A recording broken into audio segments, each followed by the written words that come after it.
Bonjour à toutes et à tous. La lumière du phare éclaire aujourd'hui un Limougeot qui aime passionnément et musicalement Limoges. Pascal Chamoulot, bonjour. Enchanté. Plein phare sur Limoges, la ville qui vous a inspiré un opéra rock. Vous y avez trouvé votre mélodie du bonheur avec un accordéon. D'abord, votre père était accordéoniste, votre mère chanteuse. C'était naturel que vous tombiez dans la musique ? Naturel, je ne sais pas, mais en tout cas, j'y suis tombé. L'accordéon, vous l'avez pratiqué longtemps Oui, quand tout vous à étiez fait. enfant ? J'ai pratiqué l'accordéon jusqu'à l'âge de 15-16 ans. Alors, j'en fais encore un petit peu, mais c'est vrai que je me suis retourné assez rapidement vers un autre instrument. Le piano. Allons-y, transition, tout plein phare sur le piano. En fait, c'est l'instrument qui vous a donné envie de composer ? Oui, j'ai eu cette attirance. Vous les reconnaissez ? Oui, je reconnais mes mains, ouais, tout à fait. Et c'est vrai que le piano m'a énormément attiré ensuite, parce que je trouvais plus de liberté au niveau de la main gauche, dans le sens où je ne vais pas rentrer techniquement comment fonctionne un accordéon. Oui. Mais aujourd'hui, bon, votre main gauche n'était pas libre sur l'accordéon ? Tout à fait, je ne pouvais pas construire les accords pareils, puisqu'on fait une fondamentale, et puis l'accord majeur, mineur, septième. Donc c'est vrai que le piano me permettait de construire tout ça et me donnait plus de liberté. C'est un choix personnel, parce que l'accordéon est un instrument extraordinaire. Mais vous avez été donc bercé tout de même par la musique grâce à vos parents. Ça semblait logique que vous embrassiez une carrière musicale ? Logique, on va dire que mes parents, mon père me disait toujours bon, tu veux toujours pas faire de musique à 6-7 ans je lui dis non, moi je veux être pilote de chasse. Donc j'étais loin de la musique, mais en fait je lui demandais toujours la petite question, est-ce qu'il y a de la musique dans les avions ? D'accord. Donc je veux dire, c'est vrai qu'il y avait toujours ce petit truc de musique qui était là. Ouais. Et en fait, j'ai penché sur la musique assez rapidement. Et à quel moment vous vous êtes dit je veux faire de la... Alors ça, assez tôt... de la musique dans ma vie, quoi. Vers 13-14 ans, ouais. Voilà. Parce que j'ai passé des championnats de France d'accordéon. Ouais. Donc mes parents étaient amis avec un accordéoniste, enfin des accordéonistes assez célèbres, style Marcel Azola, André Astier, Joe Baselli. Et c'est vrai qu'on écoutait beaucoup d'accordéon, pas forcément que de l'accordéon musette, puisqu'on écoutait beaucoup de Gus Viseur, qui était déjà de la valse swing jazz, Art Van Dams, des accordéonistes américains. Et donc c'est vrai que j'ai commencé comme ça avec mes parents, et puis ma mère qui chantait, donc c'est vrai que j'écoutais ça tout petit. Il y avait une bonne ambiance à la maison. Elle a chanté jusqu'à 8 mois de grossesse, je crois, donc c'est vrai que... Bon, après j'aurais fait la vie parce que je prenais le jour pour la nuit, donc c'était un peu compliqué. Et ensuite le piano, donc à l'adolescence, c'est arrivé, là vous étiez autodidacte pour apprendre le piano ? Au départ, oui, parce que en fait... à 12 ans, j'écoute des choses que je ne connaissais pas, des valses de Chopin. Oui. Et je dis vraiment, j'ai envie de faire ça. C'est vraiment ça qui m'intéresse. On découvre là une partition la partition de la première ballade de Chopin. Ouais. Et, ça a été la révélation ? Ouais, c'était une révélation, tout à fait. Ce qui est marrant, c'est qu'après, dans mon parcours musical, les gens que je rencontrais avaient tous plus ou moins un rapport... avec Chopin. Avec Chopin, il l'avait rencontré à un moment. Voilà, ouais, c'est très marrant. Plein phare sur la Révolution française, le premier rock opéra français. Oui. C'était en 1973. Oui. Vous étiez petit, mais il y avait déjà les prémices de Limoges Opéra Rock. Ouais, j'avais 13 ans et c'est vrai que je ne pensais pas à Limoges Opéra Rock, loin de là, mais c'est vrai qu'en 73, quand c'est sorti, ça a vraiment été super, parce qu'il y avait déjà plein de gens que je connaissais. Schoenberg, c'était quelqu'un d'improbable qui avait sorti le premier pas, un titre, c'était un peu ce qu'on appelle un truc ovni. Et puis il y avait les Martin Circus aussi qui étaient dans cet opéra, et c'était vraiment super. Et puis moi, comme j'étais toujours un peu attiré par l'écriture et les arrangements, il y avait Jean-Claude Petit qui faisait les arrangements de cet album et tout ça, et ça a été vraiment... une révélation. Et ça vous a montré qu'on pouvait mélanger les genres ? Oui, parce que j'étais quand même à l'époque, j'étais axé quand même très classique, même en accordéon, puisque je jouais quand même plus Bach que petite fleur ou fleur de Paris ou des choses comme ça, des grands classiques. Donc c'est vrai que j'ai dit, c'est intéressant, quoi. Voilà. Plein phare sur Limoges Opéra Rock. Ça y est, nous y sommes. Votre création pour réparer Une injustice, finalement. Ouais, enfin, ça, c'est le grand discours qu'à un moment donné, j'ai dit, parce que quand j'ai fait un passage en 79, 80, 82, 83 sur Paris, c'est vrai que chaque personne que je rencontrais, à qui je parlais de Limoges, disait « Oh, Limoges, ça existe, montre-nous sur la carte. » Et tout. Bon, j'ai dit un jour, j'écrirai quelque chose. Dans le sens où, là, ça venait de ma famille, puisque côté arrière-grand-mère, j'avais une grand-mère lavandière sur les bords de la Vienne, donc côté mère, ça. Et côté père, c'est vrai qu'il était né place de la Cathédrale, donc ma mère était à 200 mètres.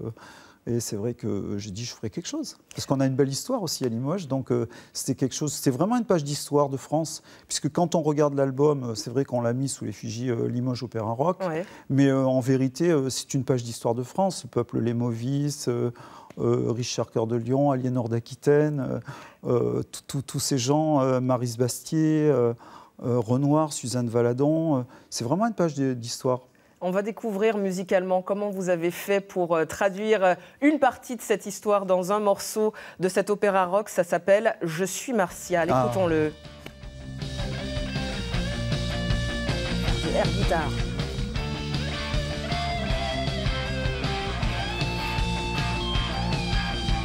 Oublie tes dieux, ce sont des dieux de guerre.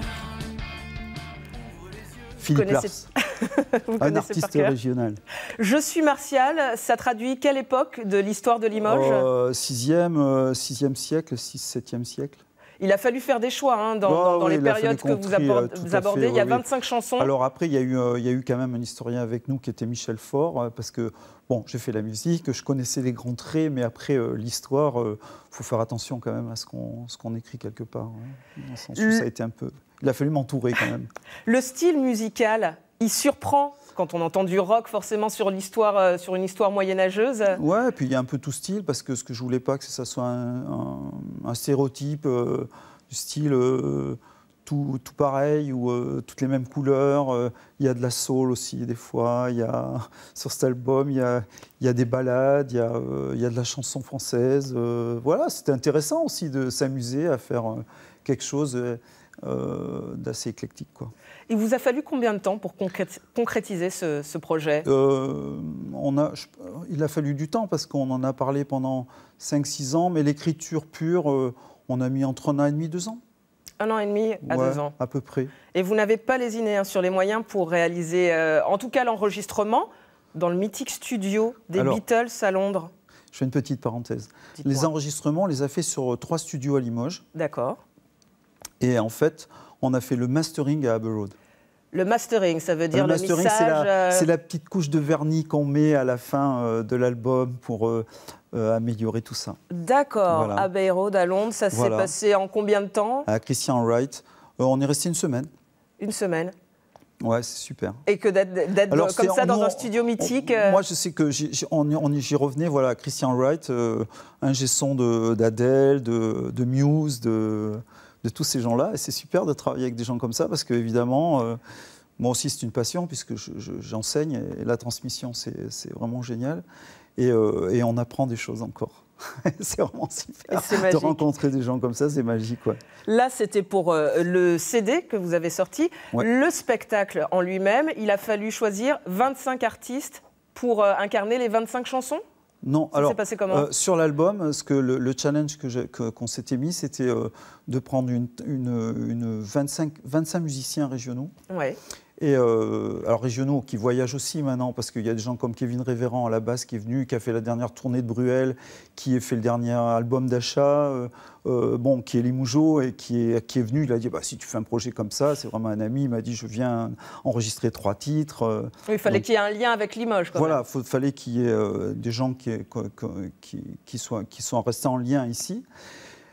Et en fait, on a pris 14 chanteurs, je crois, régionaux. Mais alors ça, c'était pour l'album. Parce que pour la scène... Pour le spectacle, la scène. Pour la scène, c'est un peu plus compliqué. On en est toujours dans les mêmes choses. C'est le problème financier, quoi. Ouais. Donc c'est vrai qu'on est parti sur 6 chanteurs au départ, 3 chanteuses, 3 chanteurs, et des guests. ce qu'on appelle, qui viendront chanter un titre, et 6 danseurs, des danseurs qui on a fait une audition au mois de juin, qui arrivent des comédies musicales très connues, style 1789, qui a fait Robin des Bois. Des références de la comédie musicale.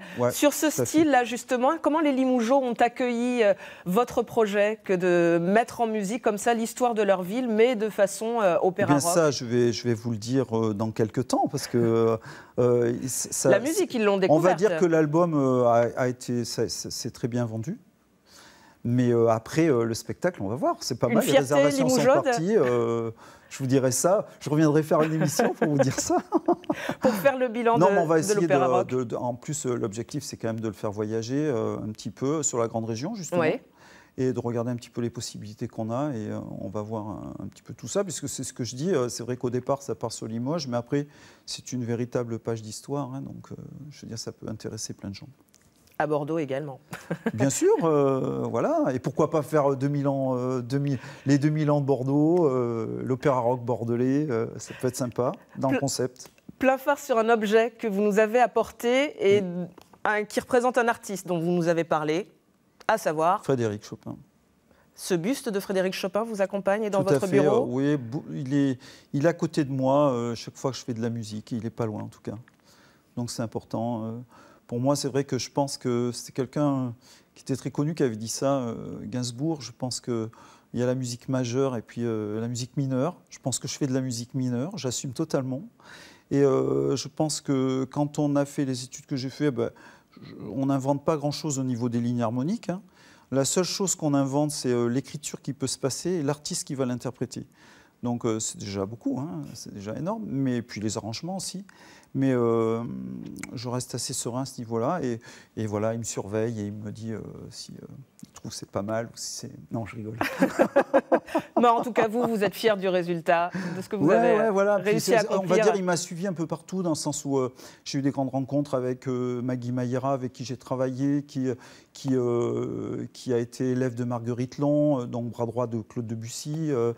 J'ai travaillé avec Georges Rabol en écriture, qui était pianiste de Michel Legrand, Scheller, et qui m'a permis à rencontrer des gens comme Francis Lay sur l'écriture. Des références oui. Pour vous. Et vraiment... voilà, et ça fait rester serein. Et puis, voilà, puis on s'amuse bien, on fait de la musique et c'est fait pour s'amuser. Essayez de transmettre ça aux gens qui viennent nous écouter. Merci beaucoup Pascal Chamoulot d'avoir mis votre opéra rock sur Limoges dans la lumière du phare. Merci à vous de nous avoir suivis et à bientôt.